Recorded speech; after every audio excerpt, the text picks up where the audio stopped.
Tell me if this sounds familiar. I used to constantly have all these things I wanted to get better at, and I would set out at the start of the day to get this done and do this and work out, etc. Come the end of the day, when I failed to do it inevitably, I would blame it on not having enough willpower, not being motivated enough. If I ever didn't feel like going to the gym, my only solution was to watch motivational videos and then carry on not going to the gym. But at the end of the day, I would essentially berate myself, get angry at myself, and tell myself, you need to be more motivated tomorrow, you need to be more disciplined tomorrow, and you need to just get it done or else. The next day would come around and inevitably I didn't get it done. The same thing would happen. The mistake I was making, and the mistake that many people make, was that I was focusing on willpower and motivation and wanting it bad enough, and not focusing on simply building what I wanted to do as a habit. Motivation and willpower and discipline are kind of like the ugly stepsisters, and Cinderella is boring, simple old habits. The ugly stepsisters would get all the attention, and then one day Cinderella had her time in the limelight. This video is about giving Cinderella, aka habits, their time in the limelight. Okay, I don't know where I was going with that wild metaphor, but basically, plain and simple, habits are what are going to get you towards your goals. Habits stay the same no matter what. Willpower, discipline, motivation. Different people have different amounts of these things on different days and different times of the day. They fluctuate. Habits will never fluctuate. They will always stay the same. And that's why having the gym as a habit built into your day-to-day life, as opposed to you requiring motivation to go to the gym, the habit is always going to win out. You don't ever need motivation, discipline, or willpower to spend 3 minutes brushing your teeth. You would think it would be weird not to do it, but the reality is there are many people who get to this position with the gym. They do it just out of habit, like brushing their teeth. One thing I would like to do to start off is to define a habit. So a habit is a regularly repeated learned behavior that is context dependent, automatic, and insensitive to outcome. And I got that motivation from a book called Evidence-Based Habit Building by the author Melissa Davis. One of the key terms in that definition for me is automatic. It happens no matter what. It's not something you have to tell yourself to do or motivate yourself to do. It's just automatic. Before we get into my 3 principles for building habits, I would like to emphasize that you do need to have a strong why or reason for building a habit in the first place. Ideally, this would be intrinsic. There can be some extrinsic reasons that you would like to build a habit, but ideally I'd like to see these to be paired with intrinsic reasons. An example of this would be wanting to build an exercise habit because you value your mental and physical health, as opposed to wanting to build an exercise habit solely because you just want to look better for other people. So with that preamble out of the way, let's get straight into my 3 core principles for building habits. Principle number 1 is that size matters. Now, this isn't the case of the smaller the better, and you need to make the habit be extremely easy, that you should go to the gym and just aim to do 1 push-up and then go home, but more so that the habit you're trying to build needs to be the right size for you.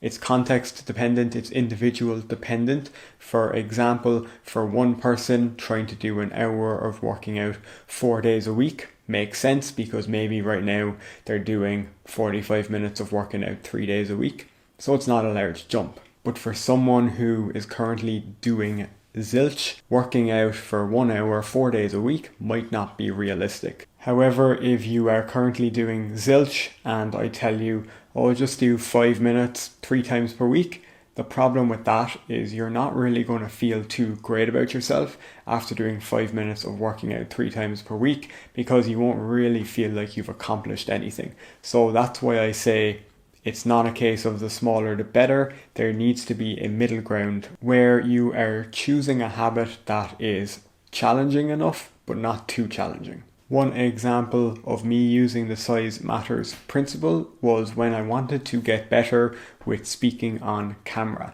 So what I decided to do is set the goal of recording myself on my phone, speaking to the camera for 2 minutes every day. I did this for a few weeks and it helped massively, but all I was doing was just turning on the camera, speaking to it for 2 minutes. I didn't put it up anywhere, I didn't publish the videos. It was really just about me getting comfortable on camera and kind of picking out things I wanted to improve on. If I set the goal as talking for 30 seconds on camera 3 times per week, I probably wouldn't have progressed as much and I probably wouldn't have felt too accomplished afterwards. And if I set the goal of talking on camera 10 minutes a day, 7 days a week, and putting those videos straight onto YouTube, that probably would have been a step too far. Core habit principle number 2 is plain sight. In James Clear's book Atomic Habits, he classifies this as making it obvious.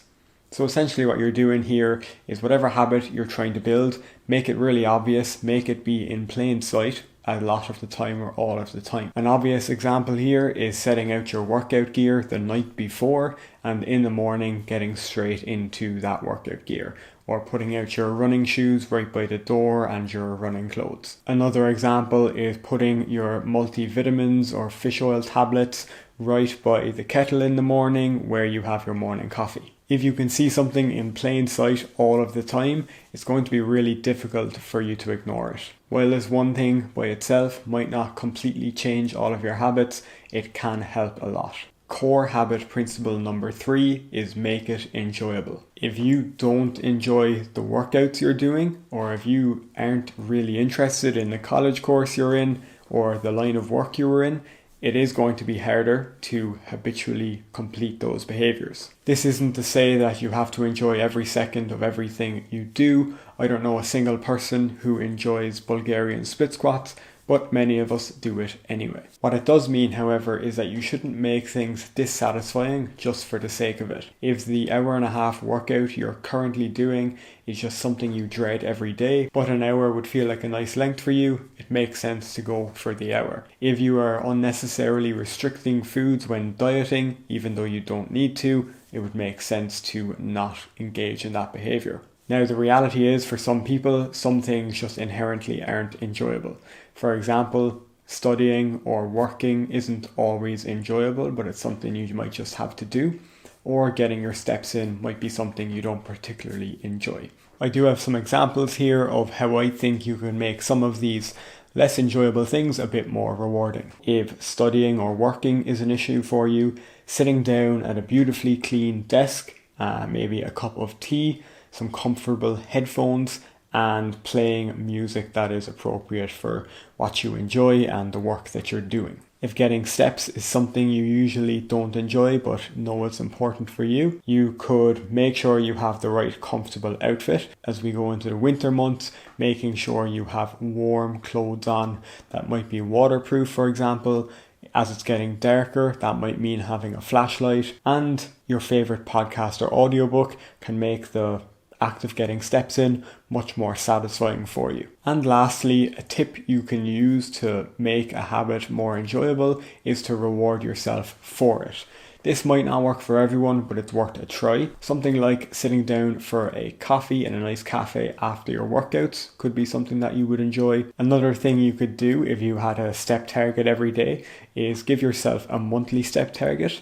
And if you hit that monthly step target, you could maybe buy something for yourself. To close it out, I can't emphasize enough that willpower and motivation and discipline, these are nice things, and I'm not saying never try to improve them, but they don't mean much if your habits aren't helping you towards your goals. It's a lot easier to appear motivated or disciplined or having strong willpower when you have habits built up. There are many prominent people out there that are considered disciplined people or willpower people, but the reality is they actually have very strong habits with what they are doing in their life. The last thing I would say is, if this stuff interests you, Atomic Habits by James Clear is a great book on the subject, and it doesn't matter where your current level of knowledge is, it's quite easy to understand. I really hope this helped you.